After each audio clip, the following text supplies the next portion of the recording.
Robitaille Show with Mason and Ireland, now Tuesdays around 1:15, right here on your home of the Los Angeles Kings, 710 ESPN, the Luc Robitaille Show right now on Mason and Ireland.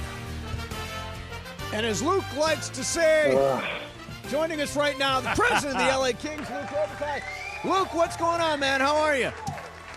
I'm doing good. How are you guys doing? We are doing excellent. Luke, by the way, is joining us from Seattle, where the Kings are playing the Kraken tonight. And let's start with this, Luke. You guys have a chance. You got 2 games left. If you win them both, you get more points than you've ever had in team history. So that's significant. It's something that obviously you'd want to see. But in basketball, once you've clinched your playoff position, like I did a game in Denver over the weekend, Luke, that the Lakers rested most of their players. They just wanted to get ready for the playoffs. What's your attitude about how you guys should handle these last 2 games? Do you play everybody, or now that you've earned home ice against Edmonton, do you maybe give your star players some rest? Well, I don't think the idea for us is to give the star players some rest. I'm assuming it's the same in basketball. Like, there's a lot of guys that play games and they play hurt, and no one knows, and they never talk about it in our game. So if there's any guys that are a little bit banged up, they probably won't play the next couple games, just to make sure by the time you start the playoffs, you want to make sure they're 100% or as close to 100% as possible. So for us, that will be the reasoning if there's a few guys that don't play. It's more like they're a little bit banged up. We just want to make sure they're okay for the playoffs. Because we had the Four Nations tournament, our schedule's been very compacted the last month and a half, so it's a lot of games.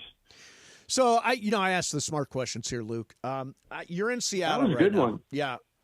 Tell me, what is a Kraken? What is a Kraken in your words? It's some kind of octopus-looking monster that came from underneath to attack the ships back in the days, but that's all I know, guys. Yeah, no, you're absolutely. I just looked it up. By the way, that's way better description than I've heard from others. That's exactly right from what I can read, Luke. You know your stuff. You know your stuff. I'm not sure it's a real animal, though. No, I don't think it is. So tell me about, I guess after every home game, you guys have been awarding a helmet that was worn by a firefighter during the recent fires. Describe what's going on, how it started, all that stuff. I think the way it started, guys, is I think we had a game where we honored the guys, and like what happens in a room like that, it has to be between the players. None of us should get involved ever, because it has to be super organic. So the one thing that we did is we changed the logo at center ice, where we have the badge of the LAFD at center ice. And we've noticed that first game that we had that to honor them, the players at the end of the game, like for the past couple of years, every time they win, they salute the crowd, like almost as a thank you for their support. But that game, the whole team went around the logo. In the past, they would just be all over at center ice. And this year, since then, they've been around the logo. So we noticed that.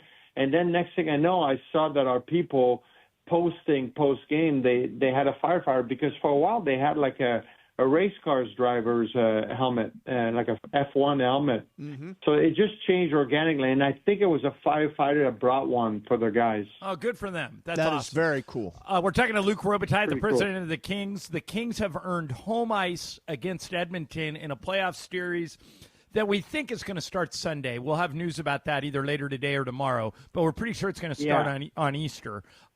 Luke, I think it should be Sunday night, guys. I'm not 100% sure. Yeah, I'm hearing the same thing. But I'm hearing the same thing. And then, now I'm going to ask a follow-up question. You think it's probably going to be Sunday. What would Game 2 be? I think it'll be Tuesday. But okay. It's funny, we've been calling the league relentlessly, to know, because we understand our fans want to know, because they want to schedule their life. But we think it'll be Tuesday, but there's always a chance it could be Wednesday. But it does depend on the games tonight. There's 2 games that are being played in Minnesota and St. Louis on our side. So those games, if those 2 teams win, they clinch, and I think then it'd be really easy for the league to come out like either later tonight or early tomorrow morning and say, okay, this is the schedule. So Ireland, until then, though, they're not able to do it because of TV. Right.